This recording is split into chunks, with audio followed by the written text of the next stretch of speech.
FSD 10.6 just came out recently. 10.7 is on the way. Maybe 11 is on the way somewhere in the future. Yeah. We were hoping to get 11 out this year, but it's 11 actually has a whole bunch of fundamental rewrites on the neural net architecture, and some fundamental improvements in creating vector space. So there is some fundamental leap that really deserves the 11. I mean, that's a pretty cool number. Yeah. 11 would be a single stack for all, one stack to rule them all. But there are just some really fundamental neural net architecture changes that will allow for much more capability, but at first they're going to have issues. So we have this working on sort of alpha software, and it's good, but it's basically taking a whole bunch of C code and deleting a massive amount of C code and replacing it with the neural net. And Andre makes this point a lot, which is neural nets are kind of eating software. Over time, there's less and less conventional software, more and more neural net, which is still software, but it's still comes out the lines of software. But it's more neural net stuff and less heuristics, basically. If you're more matrix based stuff and less heuristics based stuff.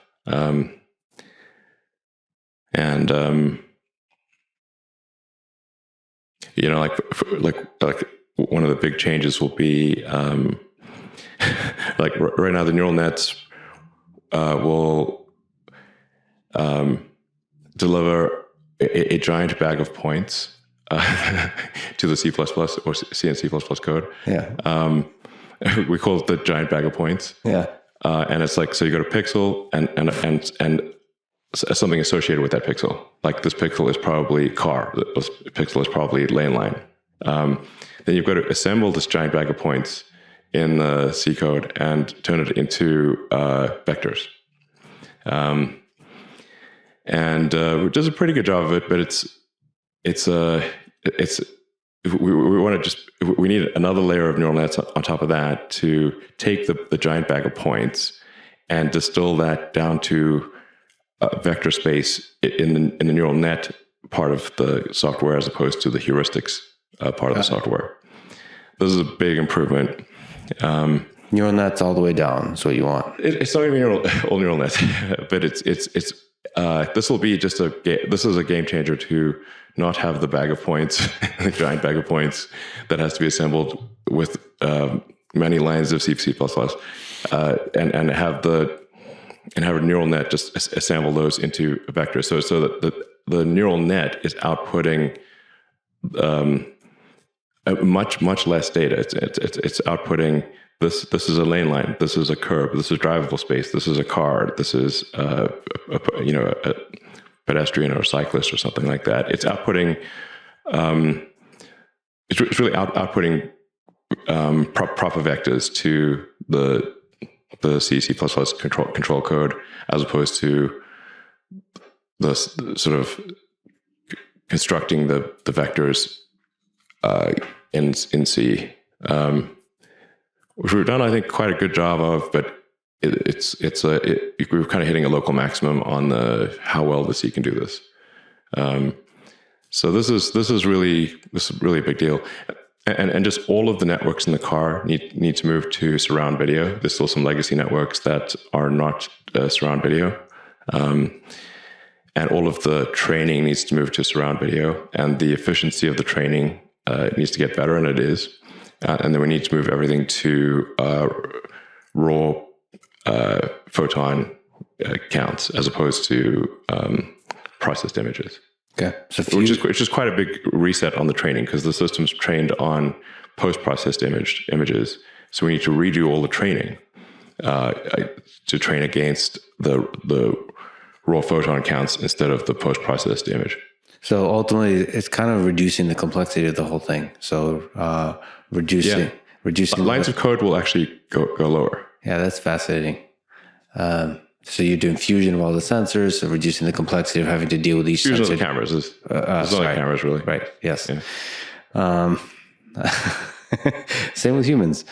Well, I guess we got ears too. Okay. Yeah, we'll actually need to incorporate sound as well, because you need to like listen for ambulance sirens or fire trucks. If somebody like yelling at you or something. I don't know. Just there's a little bit of audio that needs to be incorporated as well. Do you need a quick bathroom break? Yeah, let's take a break. Okay.